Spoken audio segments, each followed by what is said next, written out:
L'actualité ce soir, c'est aussi cette première interview du Premier ministre algérien qui est revenu longuement sur la prise d'otages. Une volonté manifeste de jouer la transparence après les critiques formulées par certains pays. 37 étrangers ont été tués, dont un Français. Et ce soir, on en sait un peu plus sur le profil des preneurs d'otages et surtout sur leur organisation. Amélie Deloy, Fabienne Blévis. 2 jours après la fin de l'assaut des forces spéciales algériennes sur le site gazier d'In Amenas, le voile se lève peu à peu sur les circonstances de la prise d'otages sanglante.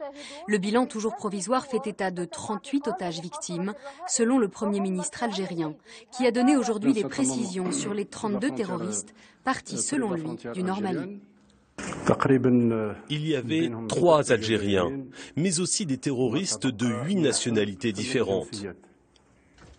Ils venaient de Tunisie, d'Égypte, du Mali, du Niger, du Canada et de Mauritanie.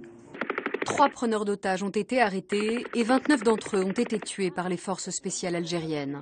Parmi eux, le Nigérien Abdourahmane El Nigeri, l'un des bras droits de Mokhtar Belmokhtar, le chef islamiste qui a revendiqué l'attaque d'In Amenas dans cette vidéo datée du 17 janvier. Cette prise d'otages pourrait bien rebattre les cartes des différentes forces djihadistes au Sahel.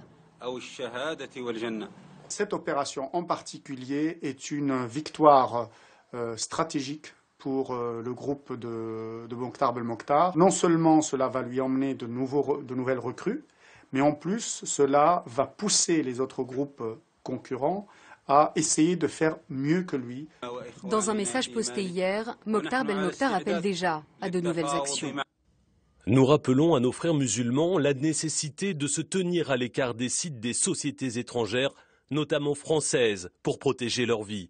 Nous promettons plus d'opérations pour tous les pays ayant pris part à la croisade contre l'Azawad. Le groupe islamiste réclame toujours l'arrêt de l'intervention française au Mali.